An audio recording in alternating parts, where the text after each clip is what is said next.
حضرات شیخین سیدنا ابو بکر صدیق رضی اللہ عنہ، حضرت عمر فاروق رضی اللہ تعالی عنہ، ان کی بارگاہ کے گستاخ اس زمانے میں رافضی کہلاتے تھے. اور یہ لقب رافضی بہت کم لوگوں کو معلوم ہے کہ ماریرا اور بلگرام کے جج سیدنا زید شہید نے یہ لقب دیا ہے رافضی کا.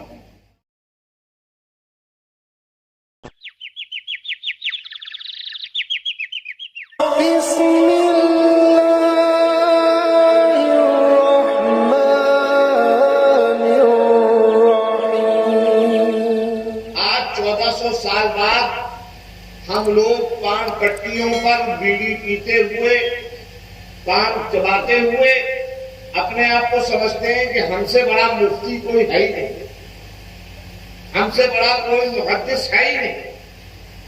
اور یہ وجہ اس لیے ہے کیونکہ ہم نے حدیث کا اصلی وزن جانا ہی نہیں. ہمارے دل میں جو اپنے قرآن کے لیے توقیر ہونا چاہیے، جو رسول کے کلام کے لیے عزت و تعظیم ہونا چاہیے، وہ صحیح معنی میں سمائی نہیں. اللہ اکبر. امام اہل سنت حضرت امام مالک ابن انس، ان کا لقب ہے امام دار الہجرہ. مدینے میں رہا کرتے تھے اور ایسے عاشق رسول کہ زندگی بھر انہوں نے زندگی بھر سواری نہیں کی. کیونکہ ایک صاحب نے ایک مرتبہ ان سے مرید نے پوچھا کہ حضور آپ سواری کیوں نہیں کرتے؟ ارشاد فرمایا مدینے کی یہ گلیاں پتہ نہیں کس جگہ مصطفیٰ پیارے کی نالین رکھی گئی ہو، وہاں پر میری جرت ہو جائے گی کہ میں وہاں پر اپنے گھوڑوں کی کھوئے رکھوں؟ نہیں، یہ ادب کے خلاف ہے، یہ مجھ سے نہیں ہو پائے گا، یہ مجھ سے نہیں ہو پائے گا. اللہ اکبر. نماز پڑھنے سے بڑی کوئی عبادت نہیں ہے کہ نہیں؟ نماز سب سے بڑی عبادت ہے نا؟ نماز سب سے بڑی عبادت ہے. اللہ تعالیٰ مدینہ نصیب کرے ہم سب کو جانا اور بار بار نصیب کرے. جب مدینے جاؤ گے تو رسول اللہ کے سنہری جالیاں، یہ باب البقیع میں جب جاؤ گے تو سیدھے ہاتھ پر رسول اللہ کے روضے کی جالیاں اور اس کے سامنے مصلی ہے جہاں پہ لوگ نماز پڑھتے ہیں. اور کیسے نماز پڑھتے ہیں؟ رسول اللہ کا روضہ یہ اس کو پیچھ کر کے نماز پڑھتے ہیں. اگر شرعاً مسئلہ پوچھو کہ بھائی یہ کیا کر رہے ہو تو آپ کو وہاں کا متبع کہے گا کہ صاحب یہ قبلے کی طرف نماز منہ کر کے نماز پڑھنا فرض ہے، اس لیے قبلے کی طرف منہ کر رہے ہیں. اللہ اکبر. میں تمہیں امام مالک ابن انس، امام دار الہجرہ، عاشق رسول صادق کا میں تمہیں فتویٰ سناتا ہوں. ایک صاحب نے ان سے استفتاء کیا کہ حضور اگر رسول اللہ کے روضے کی طرف ہم پیٹھ کر نماز پڑھے قبلے کے قبلہ رو ہو کر تو یہ جائز ہے کہ ناجائز؟ ارشاد فرماتے ہیں تو جواز کی بات کرتا ہے. جو شخص رسول اللہ علیہ السلام کے روضے کو پیٹ کر کے نماز پڑھتا ہے اسے 20 کوڑے لگائے جائیں، 20 کوڑے لگائے جائیں. اللہ اکبر. امام مالک ابن انس، نام یاد رکھو، قیامت کے دن انہی اماموں کے نام سے پکارا جائے گا. مالک بن انس کے ماننے والوں، نعمان بن ثابت کے ماننے والوں، محمد بن ادریس کے ماننے والوں، عبداللہ ابن مبارک کے ماننے والوں، ابن عوینہ کے ماننے والوں. اللہ اکبر. پکارا جائے گا نام سے ان اماموں کے. کیوں؟ قرآن فرما رہا ہے کہ قیامت کے دن تمہارے قوم کے اماموں کے نام سے تمہیں پکارا جائے گا. یہ بات الگ ہے کہ آج کے زمانے میں ہم جیسے جو بلڈر پیر ٹائپ کے لوگ ہیں، لوگ ان کے پیچھے لگ گئے. یقین جانو میں اپنی ذات کا میں ذمہ دار ہوں، میں ہمیشہ سے اس بات کا قائل ہوں کہ ہمیں صرف اور صرف اپنے مسلمانوں کو اللہ کی بارگاہ سے جوڑنا ہے۔ اسی وجہ سے نہ تو ہم بیٹھ کر اپنے بزرگوں کو کہیں ذکر کرتے ہیں کہ ہمارے باپ یہ تھے، ہمارے دادا یہ تھے، کیوں؟ ہمارے باپ دادا نے جو کیا وہی ہم بھی کر رہے ہیں، انہوں نے اللہ کی طرف لوگوں کو لوٹوایا، ہم بھی لوٹا رہے ہیں وہیں پر۔ ہم شخصیت پرستی کے قائل نہیں ہیں، ہم شخصیت پرستی کے قتل قائل نہیں ہے۔ حضرت امام مالک بن انس رضی اللہ تعالی عنہ مدینے کے عظیم محدث، عظیم فقیہ، سبحان اللہ، ایک مرتبہ جب کوئی ان کے گھر آتا اور عرض کرتا کہ حضور میں آپ کا طالب ہوں، آپ کے پاس میں پڑھنے آیا ہوں، آپ اس سے 2 سوال کرتے ہیں، تم مجھ سے کیا سیکھنے آئے ہو؟ تم مجھ سے فقہ سیکھنے آئے ہو، یعنی کوئی مسئلہ پوچھنے آئے ہو، یا تم مجھ سے حدیث پوچھنے آئے ہو؟ اگر وہ کہتا کہ میں آپ سے مسئلہ پوچھنے آیا ہوں تو آپ وضو کرتے، وضو کر کے آپ تشریف لاتے اور بیٹھ کر اس سائل کا مسئلہ سنتے، سوال سنتے اور اس کو جواب دیتے اپنی فقہ اور اپنے مذہب کے مطابق۔ اور اگر کوئی ان سے یہ پوچھتا کہ حضور میں آپ سے حدیث سننے آیا ہوں، میں آپ سے حدیث پڑھنے آیا ہوں، اللہ اکبر، اللہ اکبر کبیرہ، آپ فرماتے رک جاؤ بیٹا، تھوڑا روکتے اور پھر جاتے غسل فرماتے، نئے کپڑے پہنتے، عطر جو ہے اپنے جسم پر مس کرتے، اس کے بعد عمامہ شریف پہنتے، بہت ہی متواضع اور بہت ہی اہتمام کے ساتھ آپ آتے اور متواضع نشست میں آ کے بیٹھتے اور فرماتے، دو دانوں ہو کر فرماتے، ہاں اب پوچھو تمہیں حدیث رسول کے بارے میں مجھ سے کیا پوچھنا، کیا پوچھنا؟ حضرت امام مالک بن انس ایک مرتبہ ایسے ہی ایک سائل کو، اپنے ایک طالب کو حدیث سکھا رہے تھے، آپ پڑھ رہے تھے حدیث پڑھتے پڑھتے آپ کا چہرہ، آپ کا جسم زرد پڑ گیا، پیلے رنگ کا ہو گیا، آپ پہ لرزہ طاری ہوا آپ کے جسم پر، آپ خاموش ہو گئے، چہرہ جھکا لیا، پھر تھوڑی دیر کے بعد آنکھیں کھولی، چہرہ اٹھا کر پھر سے اعوذ باللہ بسم اللہ پڑھ کر آپ نے حدیث شریف پھر سے پڑھنا شروع کری۔ ایک لمحہ گزرا تھا کہ آپ کا چہرہ پھر زرد پڑا، آپ کا جسم پھر پیلا پڑا اور آپ کا جسم لرزنے لگا، آپ خاموش ہو گئے، خاموش ہو کر متواضع ہو کر پھر بیٹھ گئے، پھر تھوڑی دیر کے بعد آنکھیں کھولی، تیسری مرتبہ بھی ایسا ہی ہوا، اور جب آپ کا چہرہ زرد پڑتا آپ خاموش ہو جاتے اور پھر اس کے بعد حدیث شریف پڑھنا شروع کر دیتے۔ آخر کار آپ نے حدیث کی تعلیم کو مکمل کیا، مکمل کر کے حدیث کی کتاب کو، موطا شریف کو بند کر کے اونچی جگہ پر رکھا، کھڑے ہوئے اپنا پیرہن جھاڑا تو اس میں سے 2 بچھو باہر نیچے گئے، آپ کے پیرہن کے اندر سے 2 بچھو گرے وہاں پر۔ شاگرد نے پوچھا، سرکار غضب کر دیا، آپ کو بچھو ڈنک مار رہے تھے مگر حضور نے ذرہ برابر شکایت نہیں کی، کوئی شکوہ آپ کے جو ہے لبے اتھر پہ نہیں آیا۔ ارشاد فرمایا حضرت امام مالک نے، ارے بچے میری زبان پر کسی عام آدمی کا کلام تھوڑی تھا، میری زبان پر حدیث مصطفیٰ جاری تھی، یہ ادب کے خلاف ہو جاتا کہ میں حدیث مصطفیٰ کی تلاوت کروں اور بیچ میں اپنی تکلیف کا بھی اظہار کروں۔ اللہ اکبر، اللہ اکبر کبیرہ۔ حضرت امام ابن عبد البر نے الانتقاء فی تاریخ الائمۃ الثلاثہ، یہ کتاب ہے، اس کے اندر اس روایت کو درج کیا۔ اللہ اکبر۔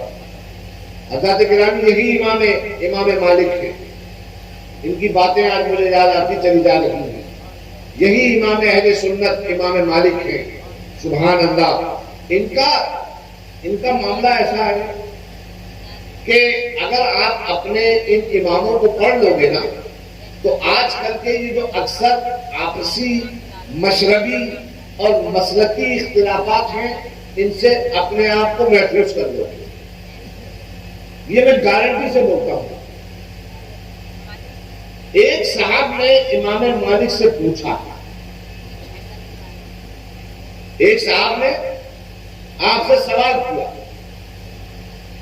کہنے لگے من اہل السنہ، اسی کتاب الانتقاء میں ہے. میں کتاب کا نام اس لیے بتا رہا ہوں تاکہ کل کوئی ٹوٹتے یہ نہ کہے کہ سبتین میاں جو ہیں انہوں نے جو ہے اپنی طرف سے کچھ ملا کے بول دیا. الانتقاء فی تاریخ الائمۃ الثلاثہ، اس کتاب میں علامہ ابن عبد البر مالکی رحمت اللہ تعالی علیہ اس واقعے کو لکھتے ہیں. ارشاد فرمایا، کسی نے عرض کیا حضور من اہل السنہ، اہل سنت کون ہیں؟ آج کے زمانے میں پتہ نہیں اس اہل سنت کی اصطلاح نا آپس میں ایک دوسرے سے جھنگا پشتی چل رہی ہے، کشتی کا اکھاڑا چھڑا ہوا. ہر کوئی اس بات کو ثابت کرنے پہ تلا ہے کہ مجھ سے بڑا سنی کوئی نہیں. اللہ اکبر. امام مالک نے اس گرہ کو کھول دیا، اس گتھی کو سلجھا دیا. امام مالک فرماتے ہیں اہل السنت الذین لیس لهم لقب یعرفون به لا قدری ولا جبری ولا رافضی. اس کا ترجمہ یہ ہے، امام مالک نے فرمایا اہل سنت وہ گروہ ہے جس کا کوئی خاص لقب نہ ہو، جس کا کوئی خاص لیبل نہ ہو. پھر فرماتے ہیں اپنے زمانے کے جو ان کے زمانے میں فرقے تھے ان فرقوں کی مثال دے کے فرماتے ہیں نہ تو وہ نہ جبری اہل سنت ہے. کیوں؟ یہ فرقہ جبریہ تھا، انہوں نے اپنا لقب رکھا تھا فرقہ جبری. تو فرمایا انہوں نے اپنا لقب رکھ لیا، یہ اہل سنت کی، یہ اہل سنت سے نکل گئے. ارشاد فرمایا نہ وہ قدری ہیں، ایک اور فرقہ قدریہ. ارشاد فرمایا کہ یہ جو قدریہ ہیں یہ بھی اہل سنت نہیں ہے، یہ بھی اہل سنت سے باہر نکل گئے. اور پھر اس کے بعد حضرات شیخین سیدنا ابو بکر صدیق رضی اللہ عنہ، حضرت عمر فاروق رضی اللہ تعالی عنہ، ان کی بارگاہ کے گستاخ اس زمانے میں رافضی کہلاتے تھے. اور یہ لقب رافضی بہت کم لوگوں کو معلوم ہے کہ ماریرا اور بلگرام کے جج سیدنا زید شہید نے یہ لقب دیا ہے رافضی کا. انہوں نے بولا ہے رافضی، انہوں نے بتایا ہے رافضی، انہوں نے بتایا رافضی کون ہوتا ہے. رافضی وہ ہوتا ہے جو حضرت ابو بکر صدیق اور حضرت عمر کا گستاخ ہو. فرمایا نہ ہی رافضی اہل سنت ہیں، وہ بھی اہل سنت سے نکل گئے. اللہ اکبر. یہ باتیں اگر بزرگوں کی، دیکھو تمہارے یہاں پیر آتے ہیں، تمہارے یہاں علماء بڑے آتے ہیں، میں تو چھوٹا سا طالب علم ہوں، مگر جب آئیں تمہارے پاس تو میں تم سے سب کی طرف سے گزارش کرتے جا رہا ہوں کہ ماشاءاللہ آپ لوگ سوجھ بوجھ رکھنے والے پڑھے لکھے لوگ ہو. جب آپ کے پاس مشائخ آئیں تو ان کا وقت کھلانے پلانے، ہاتھ پہنانے، بوتل پھکوانے، تعویذ لکھوانے، ڈنڈے کروانے، پھوکا پھوکی، ٹیکا ٹیکی کروانے میں ویسٹ مت کرو.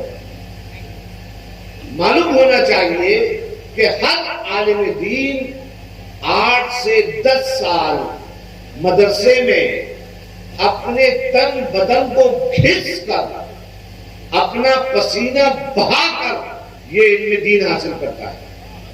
یہ علم دین حاصل کرنا کوئی آسان بات نہیں ہے، یہ آسان بات نہیں ہے. اللہ اکبر. ہم لوگ جب مدرسے میں پڑھتے تھے تو آج ماشاءاللہ ہم بسلری کی بوتل ہم جو ہے ہم خرید کے پی لیتے ہیں پانی، لیکن جب ہم مدرسے میں پڑھے اس وقت اتنا 6 انچ مٹی ہمارے پانی میں نکلتی تھی اور اس کو ہم پیا کرتے تھے. ایک مرتبہ ہم کو مطبخ سے دال میں شکایت کیوں کر رہا ہے؟ بتا رہا ہوں خالی علماء کی محنت بتا رہا ہوں. ایک مرتبہ ہمارے مطبخ سے ہماری چونکہ خاص خوراک تھی، ہم فری میں تو کھاتے نہیں تھے، ہم سید ہیں، ہم پہ تو ناجائز ہے، ہم پیسے دے کر اپنی خوراک لیتے تھے. تو ہمارے کھانے میں جو دال آئی وہ ایسی تھی کہ وہ دال کم اور پانی زیادہ تھا. تو ہم چلے گئے اپنی دال لے کر مفتی صاحب کے پاس، مفتی شریف الحق کے پاس، اور ہم نے جا کے ان سے پوچھا کہ حضور آپ سے ایک استدعا ہے، بلکہ ہم آپ سے ایک استفتاء کرنا چاہتے ہیں، ایک فتویٰ پوچھنا چاہتے ہیں. وہ بڑا شفقت فرماتے تھے، مسکرائے کہنے کا ہاں صاحبزادے پوچھیے کیا پوچھنا چاہتے ہیں. میں نے کہا حضرت یہ بتائیے اس دال سے وضو کرنا جائز ہے یا نہیں؟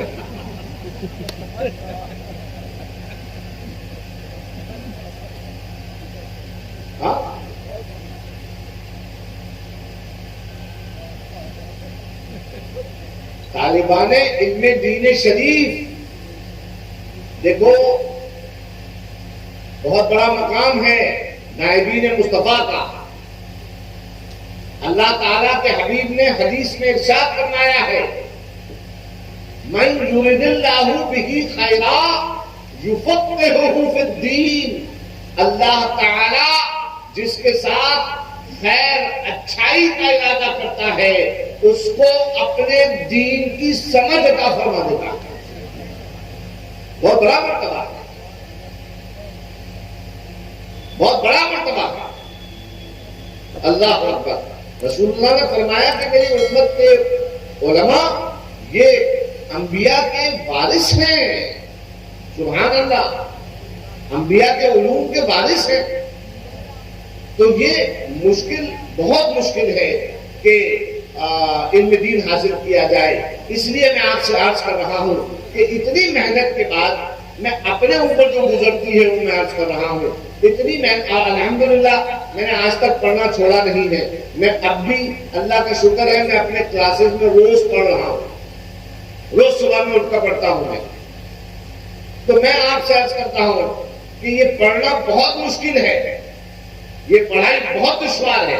اور اس پڑھائی کے کرنے کے بعد، رسول اللہ کی زندگی کو پڑھنے کے بعد، رسول اللہ جو قرآن لے کے آئے اس کو سمجھنے کے بعد، رسول اللہ کی حدیث، ان کے قول اور فعل اور اقرار کو اچھے سے اس کی تفسیریں سمجھنے کے بعد، اس کے دقائق، اس کے رموز، یہ اس کے راز، اس کے مصطلحات، یہ سب سمجھنے کے بعد اگر آدمی حلقے میں جائے اور اس سے کہا جائے کہ حضرت یہ مرغ مسلم کھا لیجیے، حضرت یہ میٹھا حلوہ کھا لیجیے، تو میاں بھائی اور کسی کا میں جانتا نہیں لیکن مجھے بڑا قلق ہوتا ہے.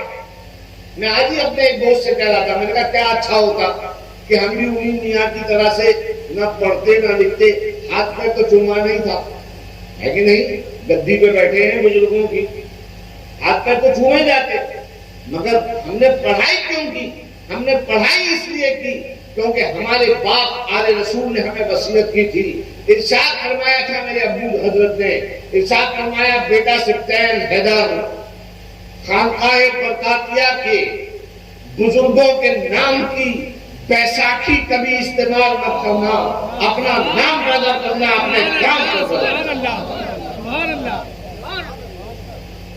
الحمدللہ اللہ کا شکر ہے. تحدیث بھی نعمت کے طور پہ عرض کر رہا ہوں، تحدیث بھی نعمت کے طور پہ عرض کر رہا ہوں. حضرات گرامی، یہ دین یہ کوئی مذاق بات نہیں ہے کہ چند لمحوں کے لیے دو چار تقریریں، ایک دو نعتیں سننی تو دینی ذمہ داری پوری ہو گئی. نہیں، سوتے جاگتے اٹھتے بیٹھتے کھاتے پیتے بولتے ہنستے سنتے دیکھتے ہر لمحہ دین اسلام ہے. ہر لمحے پر رہنمائی مصطفیٰ کی ضرورت ہے، ہر لمحے کے لیے رسول اللہ کی سنت موجود ہے. تو میں آپ سے گزارش کرتا ہوں کہ آپ کے یہاں علماء آئیں، آپ کے یہاں مشائخ آئیں تو آپ ان سے مسئلے پوچھیے. آپ ان سے پوچھیے کہ حضرت ہم کو قرآن سکھائیے، قرآن کوئی تم سے فرقوں کی بات کرے تو حضرت معاف کر دیجئے، ہم کو اسلام سکھائیے، ہم کو جدا ہونا نہیں، ہم کو ایک کرنے والا اسلام سکھائیے، ہم کو ایک کرنے والا اسلام سکھائیے۔ اللہ اکبر۔ میرے بھائیوں، میرے دوستوں، علم دین اتنا مشکل ہے آسان کرنا، حاصل کرنا، کہ اگر واقعی میں اللہ کا ارادہ نہ ہو خیر اور احسان کا، تو کوئی مائی کا لال حاصل نہیں کر سکتا ہے۔ حضرت عمر بن خطاب خلیفہ ثانی، خلیفہ دوم رضی اللہ تعالیٰ عنہ، اور بہت سا بڑا مزہ آیا ابھی پچھلے دنوں ایک تقریر میں نے کہا حضرت عمر خلیفہ ثانی، تو ایک صاحب کمنٹ کر رہے تھے کہ خلیفہ دوم کہنا چاہیے تھا، تو اس لیے میں نے ابھی کہہ دیا کہ خلیفہ ثانی، خلیفہ دوم، خلیفہ ثانی، خلیفہ دوم حضرت عمر بن خطاب رضی اللہ تعالی عنہ وارضاہ عنہ۔ سورہ بقرہ تقریباً 2.5 پارے کے، سورہ بقرہ کے تقریباً 2.5 پارے، ان 2.5 پاروں کو حضرت عمر سے بڑا عالم تم نے سنا ہوگا کسی؟ حضرت عمر، سبحان اللہ، کیا مقام و مرتبہ حضرت عمر کا رضی اللہ تعالی عنہ۔ اور حضرت عمر کو 12 سال لگے فرماتے ہیں سورہ بقرہ کو سمجھ کے پڑھنے میں۔ حضرت عمر کا یہ مقام ہے، اور ہم لوگ تھوڑی داڑھی بڑھا لیں، ٹوپی وغیرہ لگ لیں تو سمجھتے ہیں ہم بہت بڑے علماء ہو گئے، ہے نا؟ میں عوام کی بات کر رہا ہوں، علماء تو بہت محنت کرتے ہیں، 5 وقت حاجی صاحب نے نماز پڑھ لی تو سمجھے کہ ہم بہت بڑے علماء ہو گئے۔ اور ماشاءاللہ آج کل یوٹیوب کی ریلز تو چلی رہی ہیں، ہر ایک بندہ اپنے حساب سے جو ہے آبا ٹابا بابا، وہ ہمارے دادا فرمایا کرتے تھے بمبئی میں 2 چیزیں مشہور ہیں، ایک بابا اور ایک دادا، لیکن آج کل تو پتہ نہیں کیا کیا مشہور ہو گیا ہے، آج کے زمانے میں تو پتہ نہیں کیا کیا مشہور ہو گیا ہے اس انٹرنیٹ کی دین سے، اس سوشل میڈیا کی دین سے۔ تو میں عرض کر رہا ہوں بھائیوں آپ سے کہ علماء تمہاری سرزمین میں آتے ہیں، عالم کا آنا تمہاری سرزمین کے لیے بہت قسمت والی بات ہے، اس بات کو سمجھو۔ اگر تمہاری سرزمین میں عالم آیا ہو تو اس کا مطلب یہ ہے کہ اللہ کی رحمت آئی ہے، اللہ کی رحمت آئی ہے۔ اور دیکھو صاف بات یہ ہے، ہم خود اپنے دین کی عزت کریں گے تو سارا جہان عزت کرے گا، ہم خود علماء کی عزت کریں گے تو لوگ سارے غیر دیکھیں گے کہ دیکھو یہ قوم کیسی قوم ہے کہ اپنے رسول کے نائبین کی اس طرح سے عزت کرتی ہے۔ سبحان اللہ۔ یہ بھی ہم نے رسول اللہ کے گھرانے سے سیکھا ہے، رسول اللہ کے گھرانے سے علماء کا ادب سیکھا۔ اللہ اکبر۔ رسول اللہ کے گھرانے کے ایک بہت بڑے فرد ہیں جن کا نام ہے عبداللہ ابن عباس رضی اللہ تعالیٰ عنہ، نام سنا ہوگا آپ نے ان کا۔ رسول اللہ کے فرسٹ کزن ہیں، رسول اللہ کے سگے چچا حضرت عباس کے بیٹے ہیں عبداللہ۔ جب رسول اللہ علیہ السلام کا وصال ہوا تھا، حضرت عباس کی بہت کم عمر تھی، بہت کم عمر تھی، لیکن علم حاصل کرنے میں بڑے حریص تھے، علم حاصل کرنے میں بڑے شوقین، علم دین حاصل کرنے کے۔ تو جہاں پہ دیکھتے ہیں کہ صحابہ کی محفل جمی ہے، فوراً پہنچ جاتے، مسئلہ سیکھنے، قرآن سیکھنے، حدیث سننے، فوراً پہنچ جاتے حضرت عبداللہ ابن عباس۔ چنانچہ ایک مرتبہ کا واقعہ یہ ہے کہ ایک ادھیڑ عمر صحابی تھے، حضرت عبداللہ اس وقت تقریباً 18-19 سال کے رہے ہوں گے۔ انہوں نے ان سے کہا کہ آئیے بزرگ ہم چلیں اور دیکھیے سامنے علم کی محفل لگی ہے، رسول اللہ کے صحابہ اعلام کہتے ہیں عربی میں، بڑے بڑے صحابہ وہ بیٹھ کر مذاکرہ دینیہ کر رہے ہیں، دین کا ذکر کر رہے ہیں، مسائل کا، تو چلیے ہم لوگ حاصل کرتے ہیں۔ سبحان اللہ۔ انہوں نے کہا ان صحابی کو کوئی کام رہا ہوگا، کہنے کہ اچھا بیٹا ایک کام کرو آپ جاؤ ہم بعد میں آؤ، پھر وہ آنا بھول گئے۔ ایک زمانہ گزرا، اس کے بعد یہ زمانہ آیا کہ یہی کوئی 5-1 سال کے بعد یہی نوجوان عبداللہ ابن عباس رضی اللہ تعالی عنہما یہ جب جہاں بیٹھ جاتے تھے وہاں پہ اجلاء صحابہ کی محفلیں جب جایا کرتی تھی ان کے ارد گرد۔ اس وقت ایک ایسی محفل ہو رہی تھی جس کے جس میں شمع محفل شمع مجلس عبداللہ ابن عباس تھے، ان کے ارد گرد بڑے بڑے صحابہ حدیث رسول بیٹھ کر پڑھ رہے تھے ان سے، انہی بزرگ صحابی کا گزر ہوا وہاں سے جنہوں نے کل عبداللہ ابن عباس کی دعوت پر حدیث کی محفل میں جانے سے منع کر دیا تھا، اپنا عذر ظاہر کر دیا تھا، وہ وہاں رک گئے، اپنی انگلیاں دانت میں دباتے ہوئے عرض کرنے لگے، واہ واہ قسمتا، کیا ہماری قسمت کہ ہم نے جو ہے اس وقت اگر عبداللہ ابن عباس کی بات سن لی ہوتی تو آج ہم کو بھی وہی عزت مل رہی ہوتی جو عبداللہ ابن عباس کو مل رہی۔ مگر یہ علم عبداللہ ابن عباس کو بغیر ادب کے نہیں آیا۔ انصار، قبیلہ انصار کے ایک بہت بڑے صحابی ہیں جن کا نام ہے حضرت زید بن ثابت، زید بن ثابت رضی اللہ تعالیٰ عنہ۔ زید بن ثابت یہ کاتب وحی ہیں، بہت بڑے عالم ہیں، رسول اللہ سے انہوں نے سفر اور حضر دونوں میں جاگتے اور سوتے ہر حالت میں انہوں نے وحی جو سرکار میں اترتی تھی وہ سنی اور پھر اس کو سرکار نے حکم فرمایا لکھو، سبحان اللہ۔ یہ زید بن ثابت، ان کے پاس کوئی مسئلہ سیکھنا تھا عبداللہ ابن عباس کو۔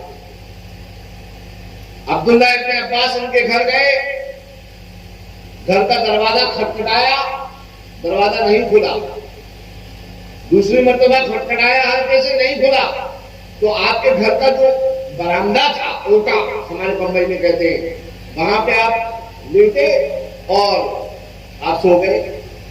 دھول کی آندھی آئی، پورے چہرے پورے بدن پر دھولی دھول۔ عصر کا وقت ہوا، دروازے کھولے، زید بن ثابت نے دیکھا کہ رسول اللہ علیہ السلام کے چچا کے بیٹے چچا زاد ان کی دہلیز پر لیٹے ہوئے ہیں، گرد آلود۔ فوراً اٹھایا، عرض کیا، اے رسول کے گھرانے والے، اے عبداللہ ابن عباس، آپ کیوں یہاں پہ تشریف لے کے آئے؟